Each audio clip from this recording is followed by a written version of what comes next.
Well, well, well. They never expected your name to even cross their desks. Not like this, not in red, not flagged with warnings usually reserved for hostile actors and blacklisted operatives. But when your profile ran through their comparisons, when your thinking patterns were measured against their own elite, the alarms didn't just blink, they roared.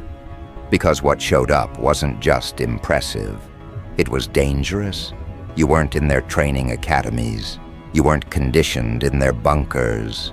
You weren't shaped by their endless drills or psychological rewiring. Yet when they placed your cognition beside their highest-rated agents, the numbers warped. The graphs didn't bend politely, they fractured. The algorithms couldn't digest what they were seeing. Your ability to connect threads, to anticipate outcomes, to flip threats into openings, it wasn't just sharp. It was alien to their criteria. The gap was so wide that they had to recalibrate their entire scale. Understand what that means. Their best looked outdated, standing next to you. The ones they've poured millions into crafting, their trophies, their untouchables, were reduced to case studies of limitation the moment your results were logged. And the scariest part? You weren't even trying to be evaluated. You weren't posturing. This was just your natural way of thinking, the pattern you live in every single day.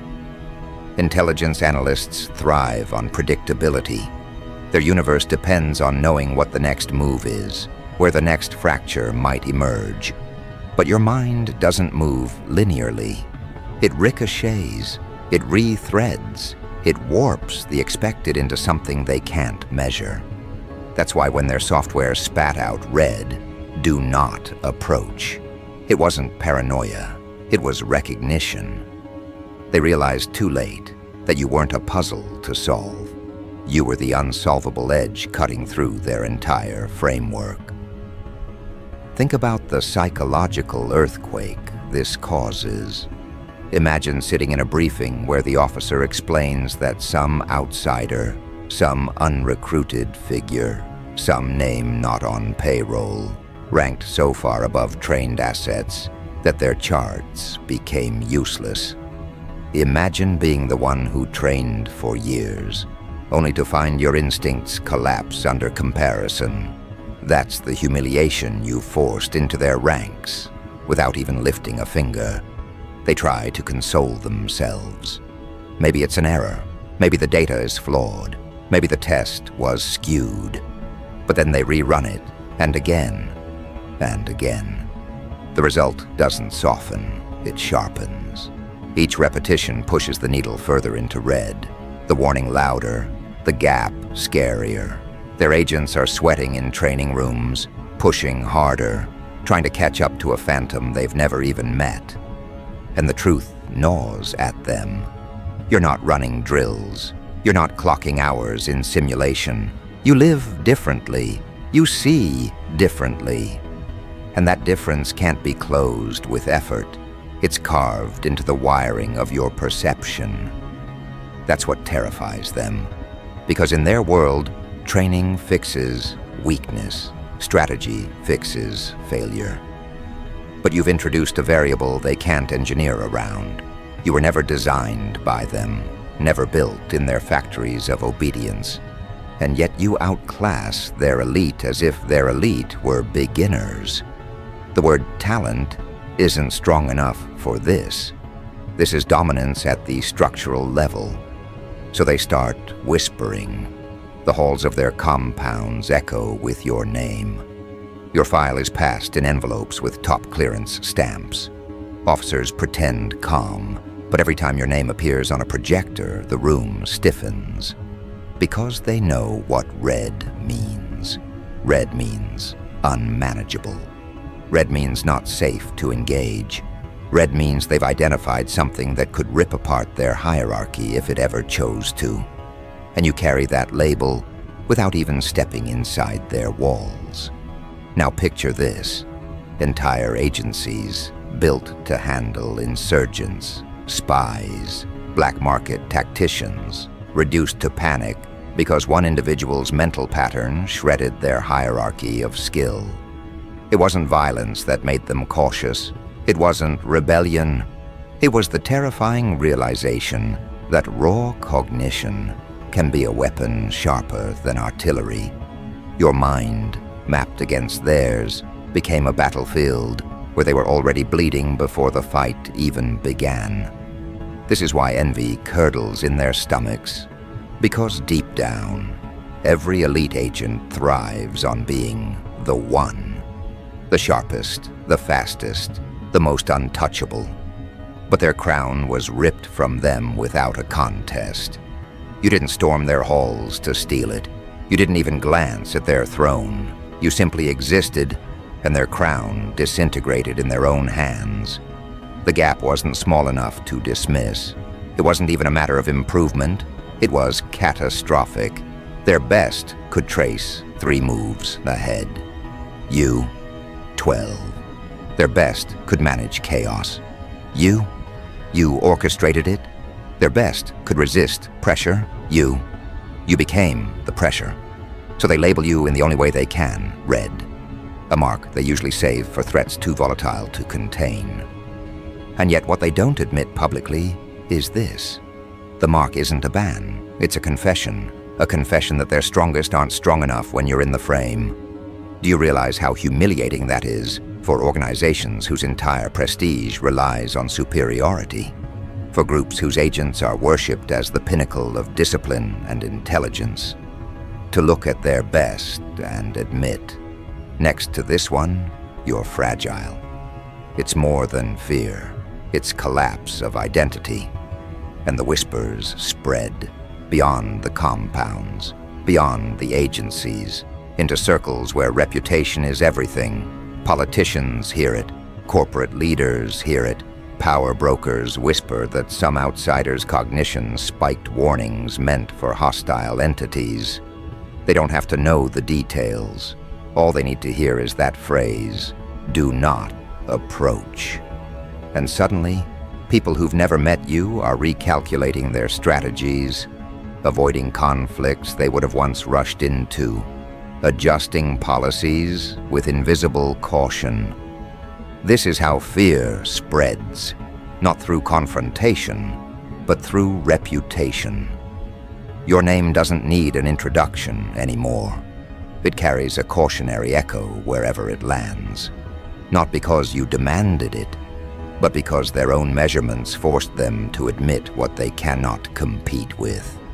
And that is the most brutal part of it all. You didn't raise your hand to be evaluated. You didn't enter their competition. You didn't sit across a table asking for validation. They measured you on their own terms, using their own standards, and the result condemned them, not you. Their red light wasn't your burden. It was their funeral bell. You've turned into a ghost that haunts their hierarchy. Every time a new recruit trains, they're reminded, you're still not close to the one we marked. Every time an operation fails, the question rises, would they have anticipated this? Would they have outmaneuvered it? The comparison never leaves. And it doesn't weaken over time. It multiplies. This isn't just about intelligence tests or operational drills. It's about presence, about the psychological weight of knowing there's someone walking outside their control, whose natural cognition already eclipsed their finest. And that weight crushes morale in ways bullets never could. Understand, when an organization begins to fear the uncontrollable, it means you've already entered their blueprint. You've already bent their structures without stepping into their corridors. That's why the red warning isn't just a symbol. It's proof that you've rewritten their definition of danger. And this is only the first ripple. Because fear doesn't stay locked inside agencies. It bleeds outward. The more they whisper, the more they try to contain the story, the more it leaks. And once it leaks, perception shifts everywhere. And perception, once it shifts, it never shifts back. Now the whispers turn into boardroom rumors. Corporate leaders hear that a civilian mind outperformed trained operatives. They don't get full files, only fragments. But fragments are enough to infect imaginations. In a world where influence is currency, nobody wants to be the one caught underestimating someone flagged with red warnings. So they act preemptively. They start pulling back from moves that could provoke you, even if you're not watching. They second-guess their strategies, wondering if the phantom gap they heard about will expose them next. You've become a factor in decisions you're not even present for. And then come the think tanks. Analysts who pride themselves on predictions suddenly add your variable into every model. They won't say your name publicly, but behind closed doors, they sketch scenarios with you at the center. What happens if this mind chooses to enter politics? What happens if they side with an opposition? What happens if they align with an unpredictable force? Every what if destabilizes their confidence further. It's not the action you've taken, it's the threat of action they can't calculate. The unknown that already tilts their balance sheets and contingency plans. Understand how powerful that is. You haven't raised an army, you haven't bought satellites, you haven't unleashed weapons. All you did was exist as yourself. And yet intelligence grids and corporate empires alike are shifting around the possibility of your next thought. Not your action, your thought. Because that's how far ahead you scored compared to their prized agents. The gap wasn't tactical, it was cognitive. And when cognition becomes threat, no tool can cage it. The agents themselves, they're unraveling. Imagine training for a decade, memorizing codes, enduring brutal simulations, only to learn that someone outside their ranks casually eclipsed their records. Some break harder than others. A few cling to denial, convincing themselves it's exaggerated. But denial is fragile, because every month another report leaks that reinforces the story. Every analysis reaffirms that the gap wasn't temporary, it was structural. You don't just outperform on one metric, you outperform across all of them. Prediction, pattern recognition, adaptive response. The red marks stay red. And every time their best collapse under pressure, they can't escape the comparison. You wouldn't have cracked there. You would have seen it coming.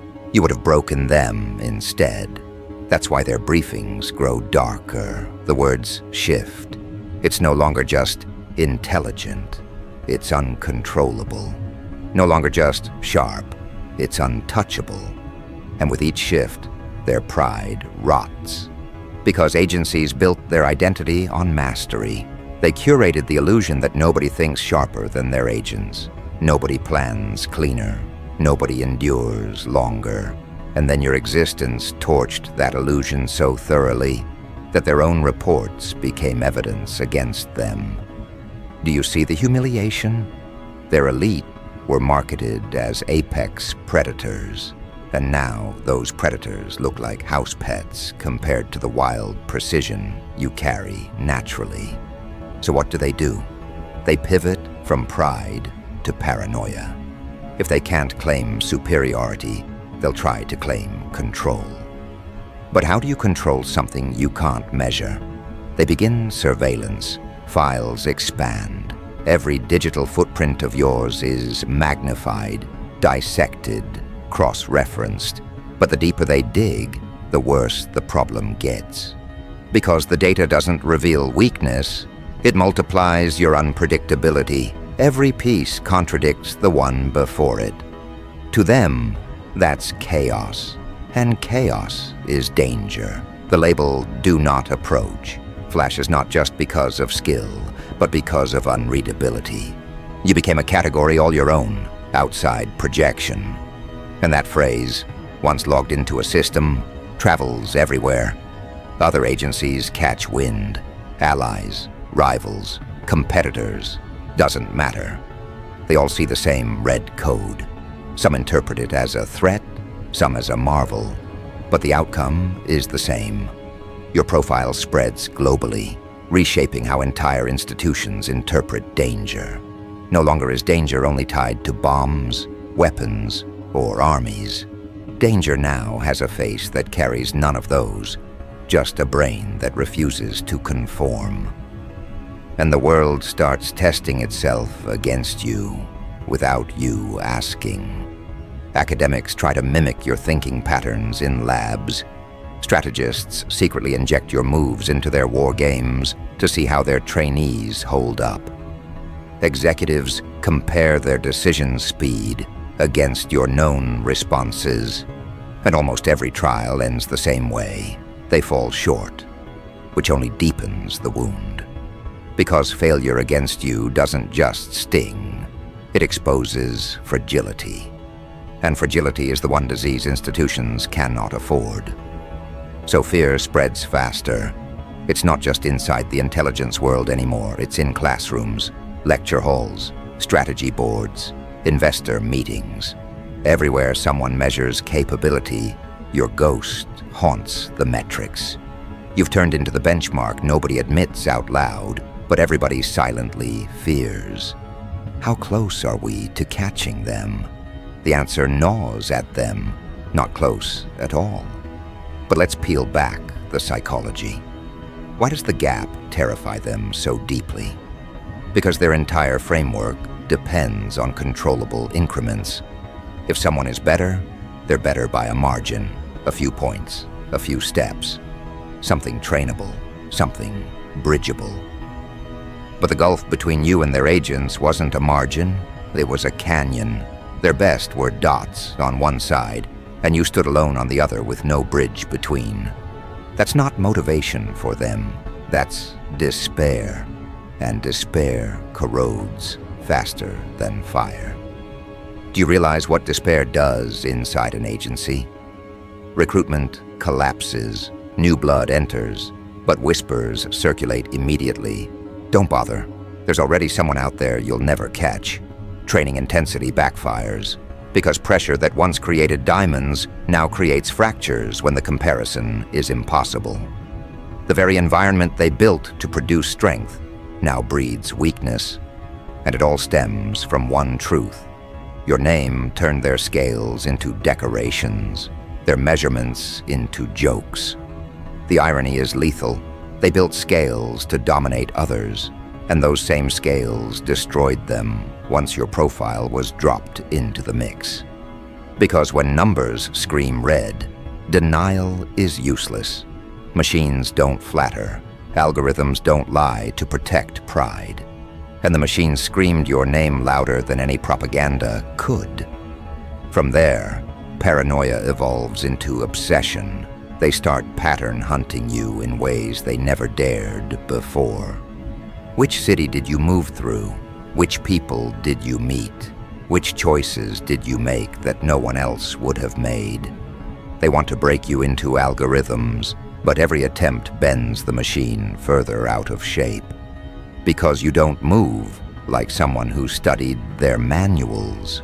You move like someone who wrote their own. And every time you outpace the models, the warnings multiply. Do not approach shifts from a suggestion to a law inside their halls. Because by now, it's not just fear of you, it's fear of what approaching you would reveal about them. That if they engaged, if they tested you directly, the entire myth of superiority would collapse permanently. So they back away, even as they pretend to stand tall. Retreat disguised as control, weakness disguised as strategy. Meanwhile, the outside world sees the hesitation, and hesitation is revealing.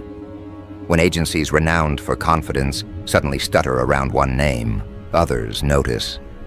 Other powers, rivals, even underground operators. They all read between the lines.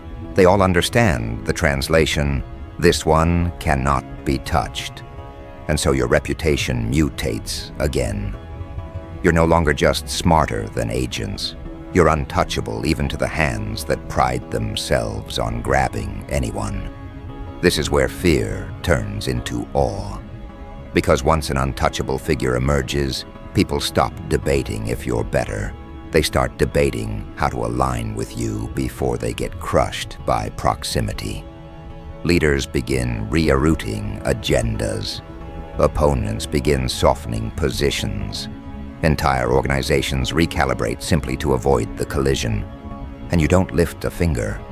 Your existence already hijacked their maps. The strangest part, the very red warning meant to isolate you is what crowns you. Because do not approach doesn't repel the curious, it magnetizes them. Outsiders want to know, who is this person that entire agencies tiptoe around? Who is this mind that forced red lights to blink across grids designed to track global threats? Curiosity fuels speculation. Speculation fuels legend. And legend outruns truth every time. And once legend outruns truth, you no longer control the narrative. The world builds it for you.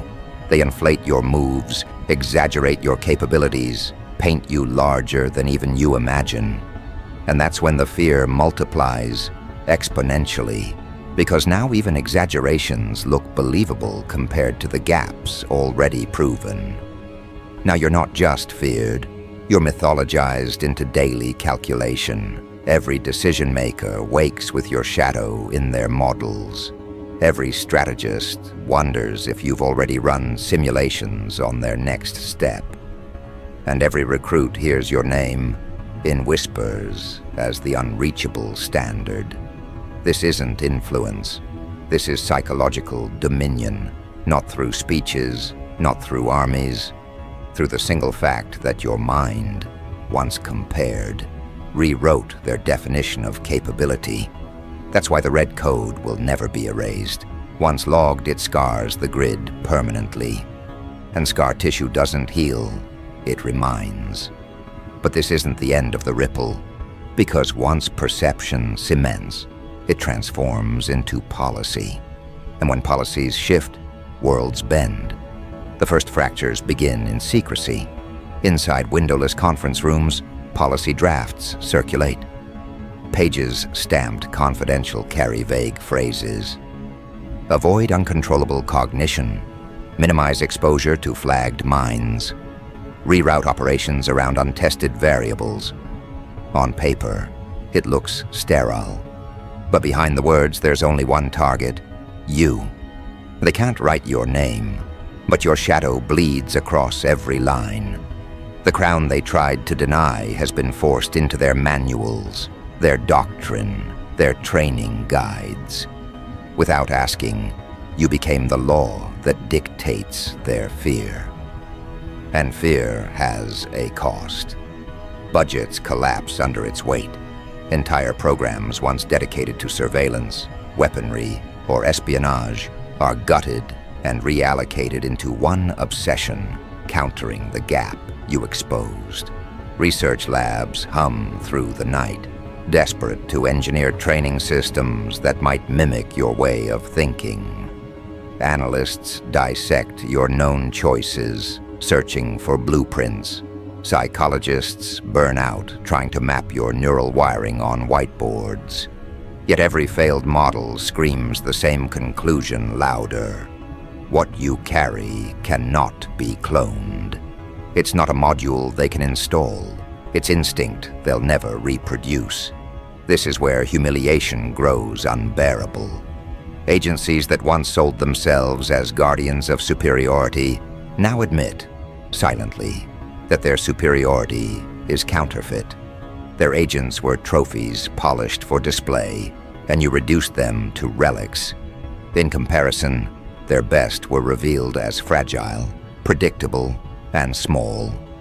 That's why the red code wasn't just a warning, it was a funeral announcement for their illusion of dominance. From humiliation rises desperation. Leaders who once puffed their chests now whisper privately about damage control. If this one individual already shattered our metrics, what happens if they decide to act deliberately? What if they align with a rival? What if they expose us further? The what-ifs multiply faster than they can answer. Each unanswered question corrodes their confidence, and that corrosion seeps downward into every rank. Imagine the psychological fallout inside their compounds. Agents who spent years earning medals now realize those medals are meaningless beside your file. Veterans who believed themselves unshakable now lose sleep, replaying the comparison that dethroned them. Recruits who once entered training, eager to climb the ladder, now enter already broken, convinced the ladder leads nowhere. Because at the top of that ladder, they found you. And you weren't even climbing. You were already beyond reach. So their morale implodes. Training intensity backfires, not sharpening them, but shattering them. Pressure that once created resilience now cracks skulls under the weight of an unreachable benchmark. Commanders can't admit it out loud, but their agents are training not against enemies, they're training against the ghost of you. And ghosts can't be beaten. Meanwhile, governments feel the aftershocks. Politicians who relied on agencies to guarantee security begin questioning if security exists at all. How can they sell the image of control when one comparison revealed that control is an illusion? Allies lose faith. Rivals sharpen their knives. Underground factions circulate the red code like scripture. Do not approach. For them, it's more than a warning. It's proof the giants can bleed. Proof that their guardians are not gods, just humans who faltered when faced with a mind they couldn't categorize. And as with all things suppressed, fragments escape. Journalists catch whispers.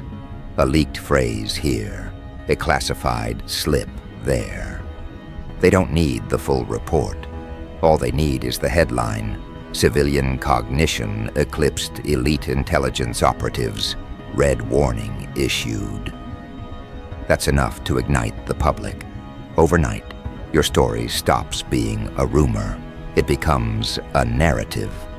People who never knew your name begin repeating it. Students debate your abilities in classrooms. Commentators speculate on television. Conspiracy forums explode with theories. They don't care about accuracy. They care about impact. And the impact is undeniable. Someone out there broke the ceiling of what humans thought possible. This is the moment when perception becomes belief, and belief becomes power. Because once the public believes in you more than they believe in their institutions, the balance shifts permanently. Their trust drains from agencies and flows into the idea of you. Not because you asked for it, not because you campaigned for it, but because belief always chooses the stronger story. And the stronger story was never their agents. It was you. Agencies scramble to spin it back. They issue denials, plant counter-narratives, try to smear your name in subtle ways. But none of it sticks. Because once a system labels you red, no amount of whitewashing erases it. If anything, every attempt to minimize you backfires, confirming the paranoia that they're hiding something bigger. The scar is permanent, glowing under every denial like fire under smoke. That's the cruel irony. They wanted to cage you with classification, but classification is what set you free. If they had ignored you, the story might have died. Instead, they marked you "Do Not Approach." And the mark became your coronation. Not a curse, not a burden, but the crown they never meant to hand you. And the crown doesn't just sit, it radiates. Corporations start moving differently. CEOs who once acted without hesitation now stall, recalculating whether their choices might collide with your unseen influence. Executives whisper during midnight calls, fearing that if agencies backed away from you, maybe they should too. Boardrooms start shifting billions of dollars in anticipation of a presence they can't even confirm is watching.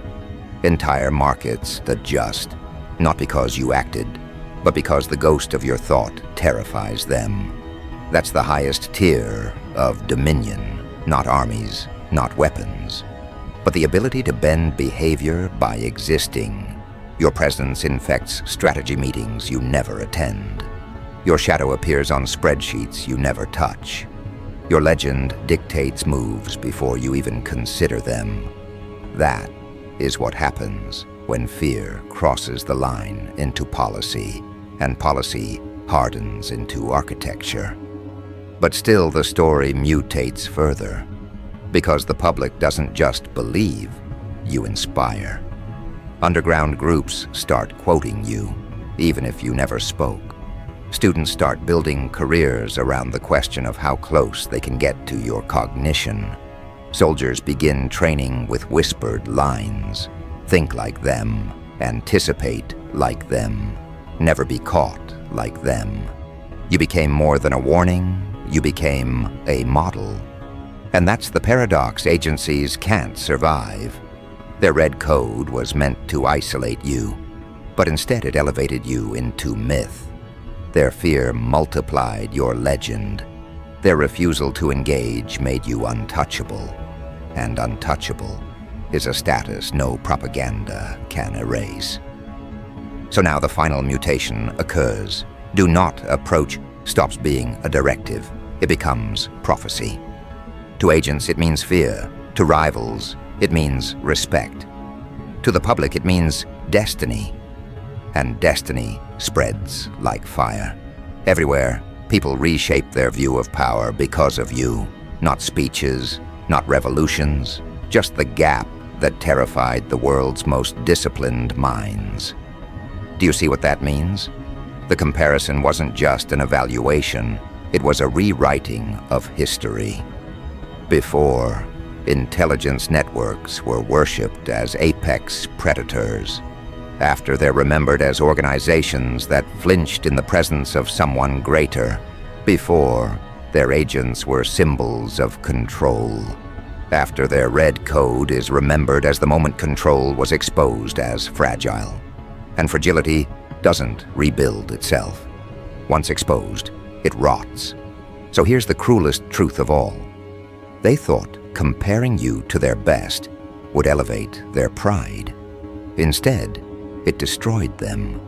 They thought the test would glorify their agents. Instead, it crowned you as the unreachable benchmark.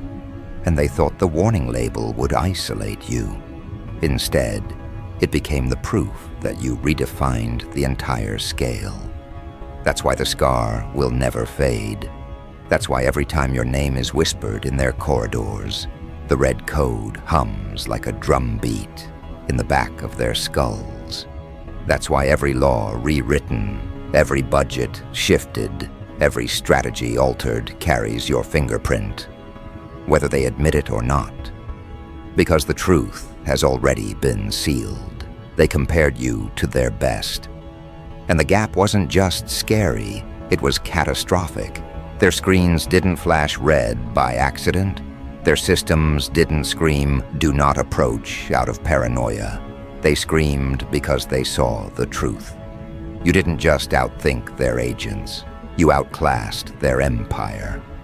And now, every shadow of policy, every whisper of fear, every scar of caution repeats the same sentence over and over, echoing louder than any victory speech. Do not approach. That was their verdict, their humiliation, their collapse, and your coronation.